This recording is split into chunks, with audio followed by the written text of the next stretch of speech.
Good morning, everybody. It is Tuesday, April the 6th, and hopefully everybody's having a great start of the week. My finger's getting better. I reduced it to a smaller Band-Aid. Oh my. We had a great class yesterday, Jimmy Digg and I. We taught negotiating tactics, gambits and counter gambits, and it's really a really good class, but it's not long enough. And I've told Jimmy, I think we need to do part 2 of that class, because to learn how to negotiate and put those negotiating strategies into the right section of the selling and the buying of real estate with customers is very important, because you have to know when to use which of the strategies that we went over. And I love the way Jimmy develops the mindset, if you will. So he goes and gives you various situations and lets you think about, well, what would I use in this situation? And I think that we need more, I don't know about role playing, especially with the COVID social distancing, but I think that perhaps we should do some videos and do some role playing with some people and try to bring more value to the part 2 class in that regard. There just isn't enough time to do it in 3 hours. I mean, I know I have to be careful because I can't talk too much, or Jimmy. Sorry. I can't talk too much, or Jimmy, like, I got to get through these 3 hours. I got to get through my outline. You know, the division has some compliance issues, when you teach. I mean, you have to follow, we don't talk a lot about it sometimes, but, they watch what we do and they make sure that we follow the class outline, because they said we could teach the class based on the material that we presented to them. So then we have to present that same material to you. Well, what's going on in Vegas today? Hey, 0.68 months of inventory. We came up a little bit. How wonderful. We just listed 95 homes and we put 144 under contract. We're about 144% ahead of last April. And I think we're going to see these numbers diminish because COVID hit in mid-March, and then some escrows closed, but then some didn't. So we'll see how April fares out this April compared to last April. But we're already selling 98 homes a day in the first 6 days.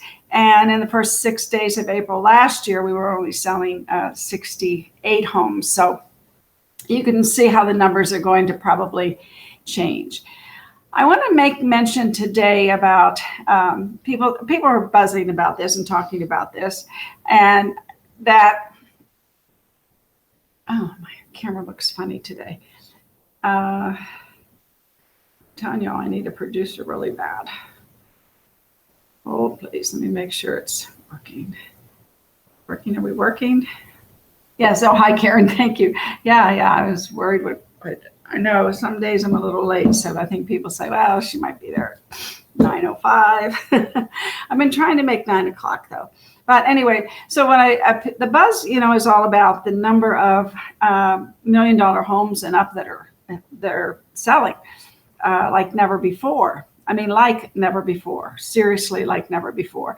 Last year, the entire year, we sold 618 homes that were above $1 million. Folks, 3 months and 6 days into this year, we've sold 355 homes $1 million or more.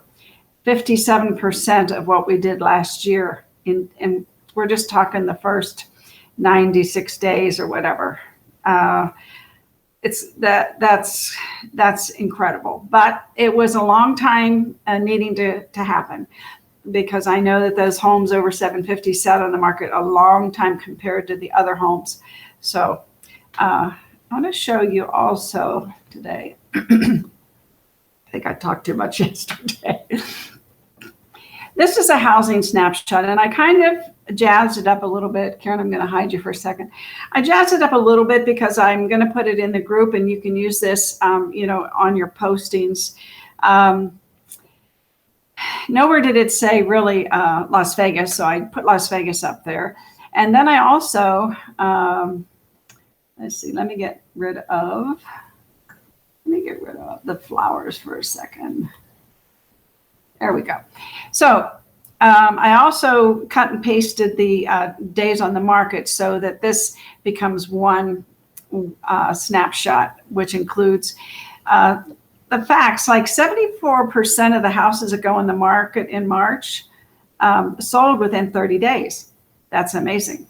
And I think that these are facts and things that we can use for listings, for buyers. You know, the market that we're in is really interesting because to me, it's a buyer-seller market. It just is. And I don't know what it'll go down in history as, but to me, it's a buyer-seller market because the buyers are buying, the sellers are selling. You know, it doesn't seem to be bad either way. I know supply and demand. I know Dr. Young says, well, you know, we don't have enough supply, so that means it's a seller's market, but it's wonderful for the buyers because of the interest rates. Good morning. Good morning. I wonder if that's Frank showing up there. Good morning. And the median listing price right now is about $385. So we'll see how that fares out too, because in class yesterday, I know Todd and some other folks were saying that the appraisers were struggling a little bit with all these homes that are coming in over list price. So we'll see. We really don't want to increase the price out of our own market. Yeah, hi Frank. Yeah, I figured that was you. We don't want to price our homes out of our own market. Now, what do I mean by that? So economists tell us that if the average household is $75,000 in income, gross income in Las Vegas, 5 times that, and let's do it together because I'm sure that's 375. See, so if you got 75 times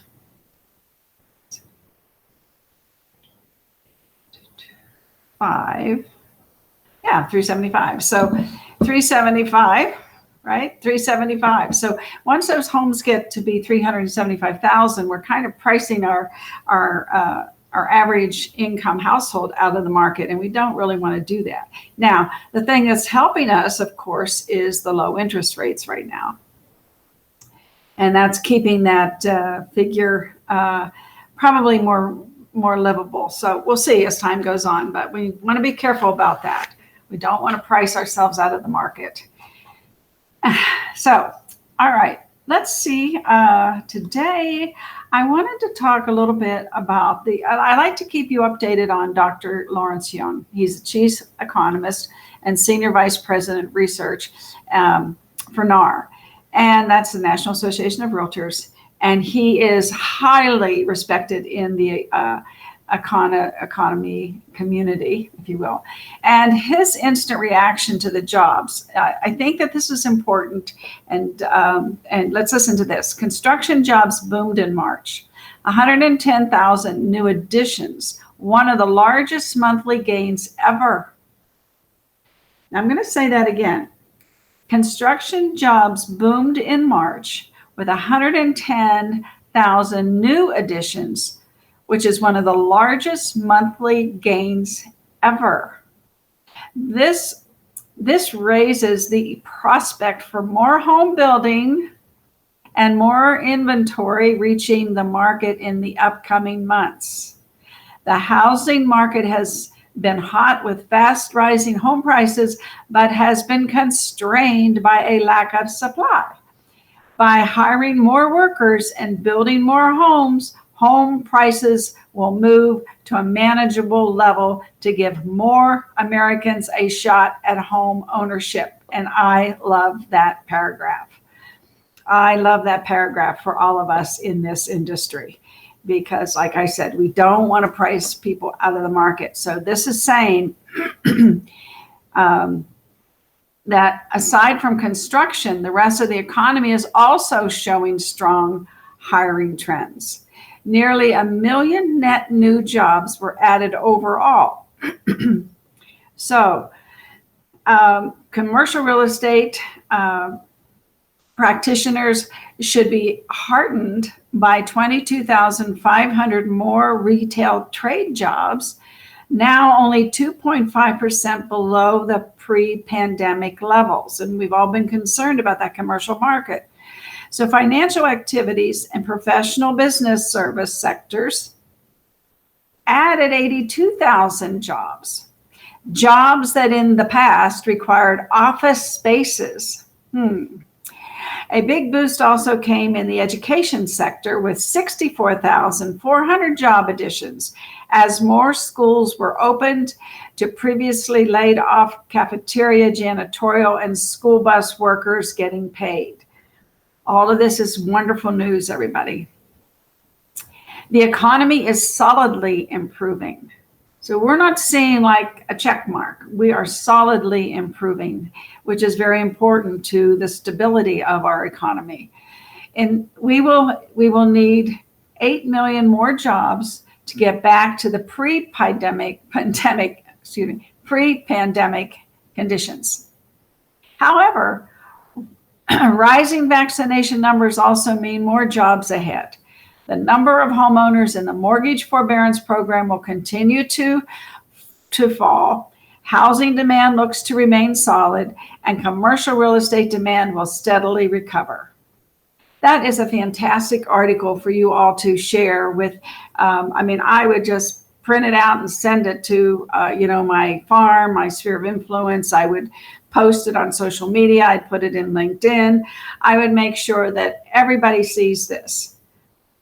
Everybody needs to see this. And it always amazes me when I go onto the NAR site to see how many people even read it, and I know, believe me, I know everybody's busy, and that kind of gives me a purpose. My purpose is to keep you informed about the market and about other things that you may or may not have time to do. So I'm happy that I can do that. And then one other thing that came out was at the end of a week ago actually, CoreLogic and Case Shiller. So, they came out with the home price indices. I guess it's indexes. I always call it indexes. But home prices continue to power ahead, with the Case-Shiller price index rising 11.2%, the fastest appreciation since 2006. The heated market demand combined with a record low supply have brought wealth gains for homeowners, but affordability challenges for first-time homebuyers. Total housing wealth gain is now estimated.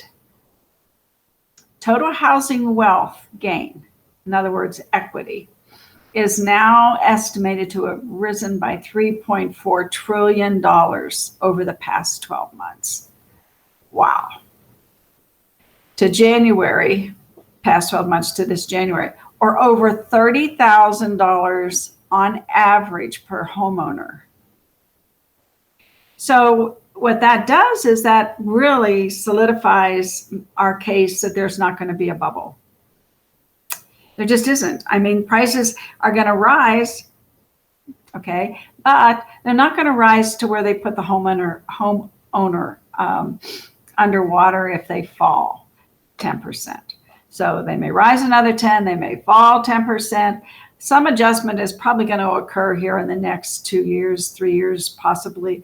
And I have no crystal ball. I just think that's if I look back at history, I would say that, things will adjust. And then this repeat price index is better at capturing the true appreciation compared to rises in the median home price, which can be influenced by active upper end market sales as it is happening today, right? So they do take into consideration, you know, the higher priced homes when they come in with that medium priced home. The median price nonetheless measures the dollar volume of transactions and has proven to be an early indicator about the direction of the market. So for example, the median price started to fall in 2006, which was then followed by a subsequent Case-Shiller price decline in 2007. So far, in 2021, the median price rose by 15% year to date compared to last year, implying no let up in the home prices. So more supply is clearly needed to tame the price growth. Any hindrance to home building, therefore, will mean a shrinking of the middle class as home ownership will become increasingly more difficult to achieve. Now, that's stated by CoreLogic and Case-Shiller. I mean, you know, they are truly conservative.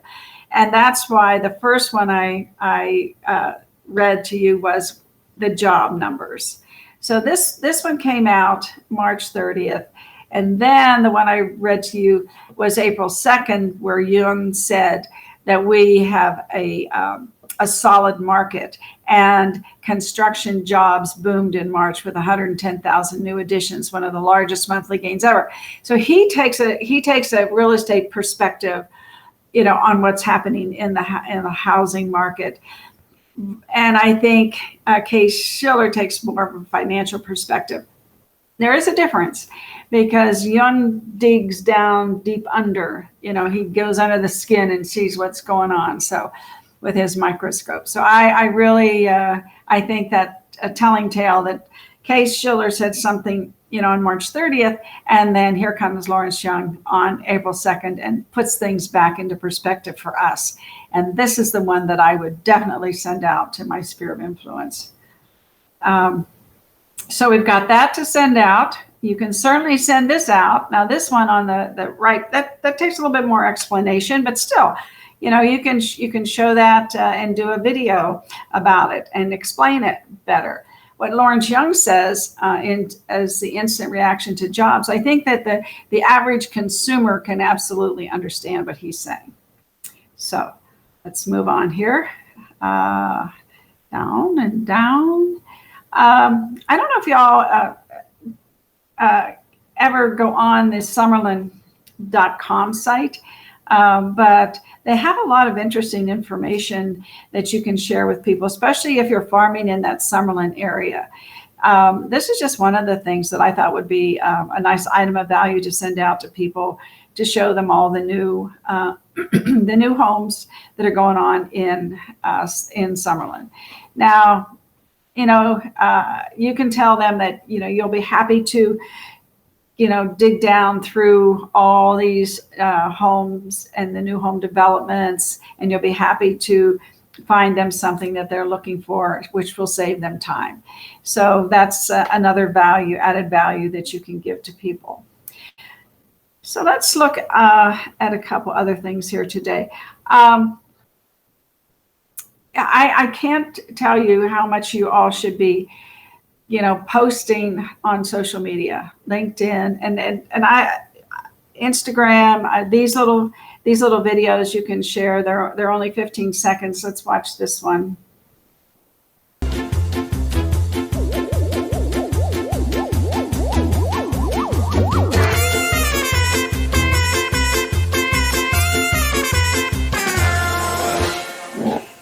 So watch it again here. Watch this.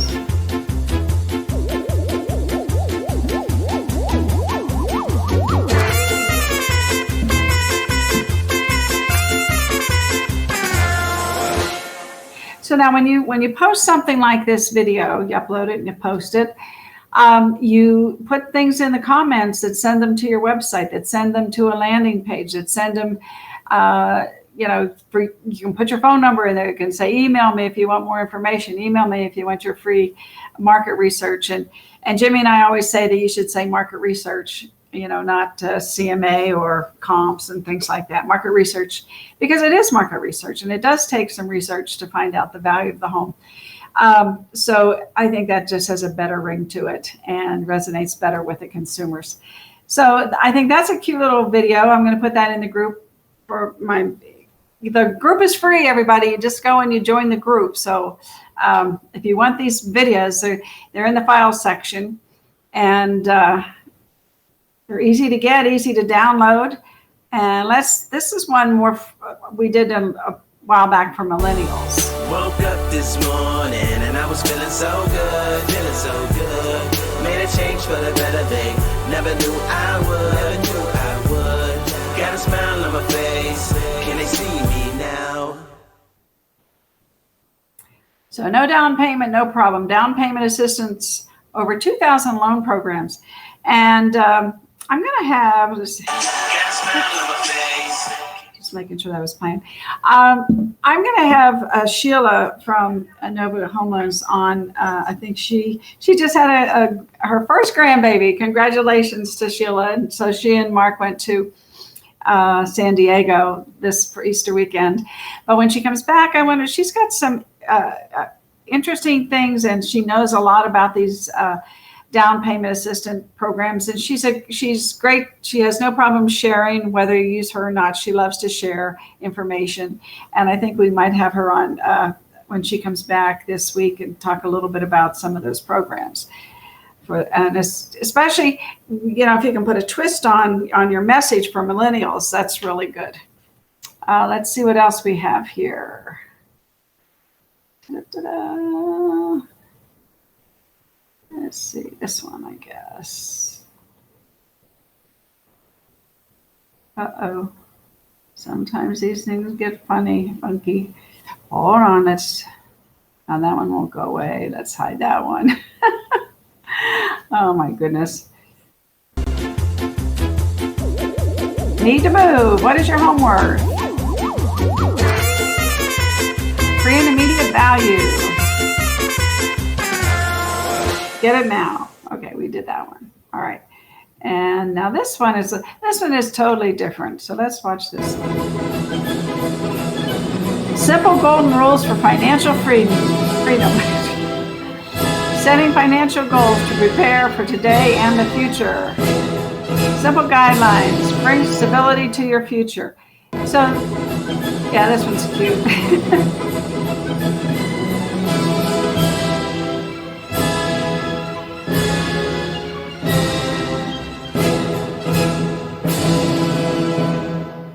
Now, this one is for you to,